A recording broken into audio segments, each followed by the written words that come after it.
ওই মুখে ব্যথা ব্যথা করা বলে যুদ্ধের স্বাদ থাকে তো অস্বাদন।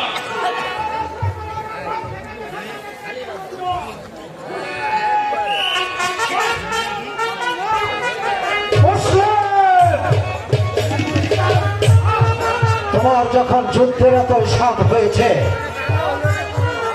তাহলে ধরস্বকরণ এই রণক্ষেত্রেই দেখা যাবে কে কেমন জয়। তবে ধরস্বকরণ কে কেমন জয়।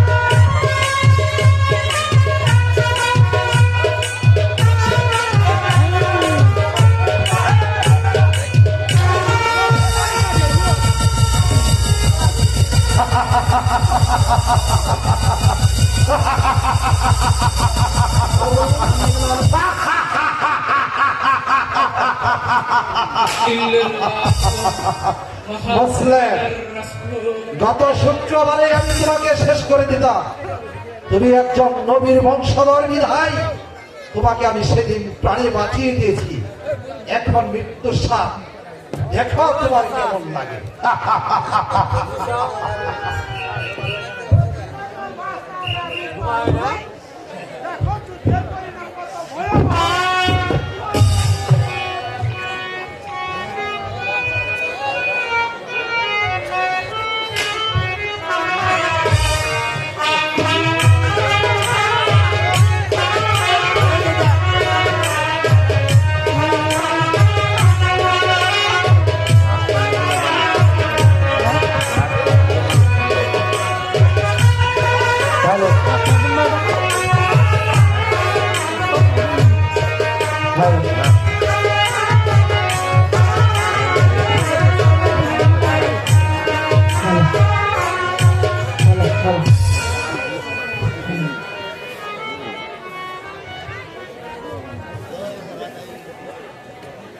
মন্ত্রী সাহেব, আদেশ করুন জাহাপনা। মুসলিমের ছেলে দুটি হয়তো পালিয়েছে। ভবিষ্যতে তারা বড় হয়ে পিতা হত্যার প্রতিশোধ নিতে চাইবে। ভাই ছেলে দুটি খুঁজে বের করে বন্দি করে ফেলো। জাহাপনা, মুসলিমের ছেলে দুটি পালিয়েছিল বটে, আমি তাহাদিগকে বন্দী করেছি। বেশ করেছেন মন্ত্রী সাহেব, বেশ করেছেন। ছেলে দুটিকে আমার রাজ দরবারে হাজির করুন। জি জাহাপনা, এখনই ছেলে দুটিকে রাজ দরবারে হাজির করছি।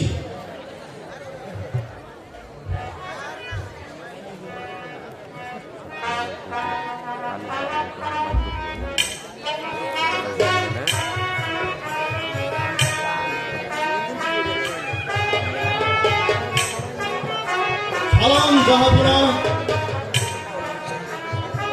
এই তো মুসলিমের দুই পুত্র।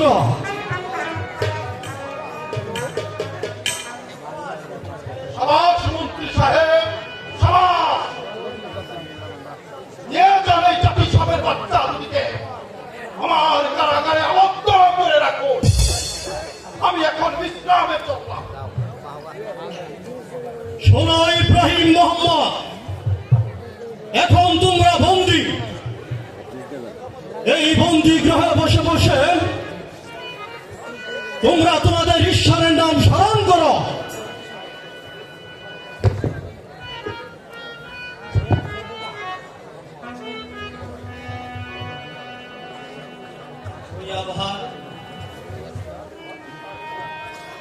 এই জিয়াদ বাদশার বন্দী গৃহে আমাদের আর কতদিন থাকতে হবে মিয়া ভাই?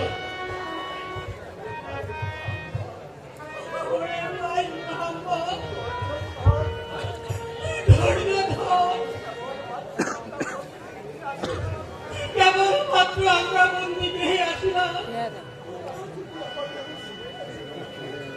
খোদা যদি আমাদের সহায় থাকে তবে নিশ্চয় একদিন আমরা মুক্তি পাবো রে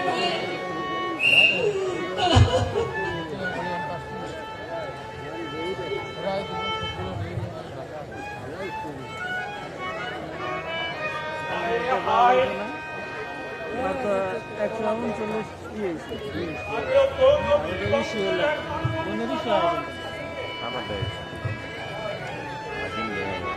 আমার চোখের সামনে নবীর বংশের উপর অত্যাচার ইহা আমি কেমন করে সহ্য করি খোদা? এখন আমি কি করব খোদা? যদি এই নিষ্পাপের বয়সে ছেড়ে না দেয় তবে কাল হাসরের দিন নবীর ছায়া ধরে বঞ্চিত হব। আর যদি ছেড়ে দেয় জিয়াদ বাদশা ওই ছেলে দুটিকে যদি আমার নিকট যায় তাহলে আমি কি জবাব দিব?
কেউ বলে গেলে ছেলে দুটিকে ছেড়ে দিতে, তবে যাব আমি ওদেরকে সারিয়াই দিব। এতে যদি আমার দাম দামি দাম বাবা ইব্রাহিম মোহাম্মদ, আমি তোমাদিগকে মুক্ত করে দিলাম।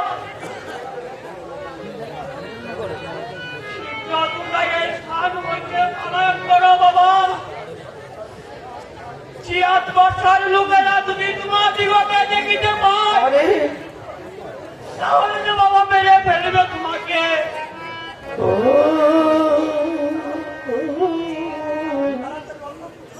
তোমরা তাড়াতাড়ি আমরা কোথাও চলে যাও।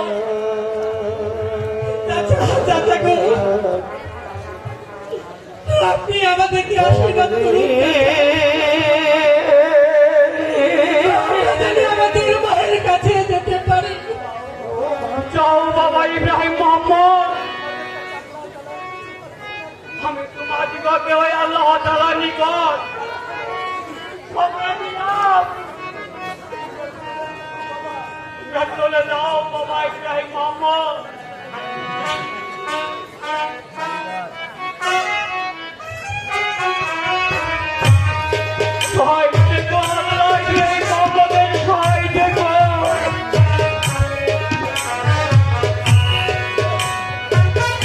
বিবেকের গানে সন্তুষ্ট হয়ে আমাদের গ্রামের আর গ্রামে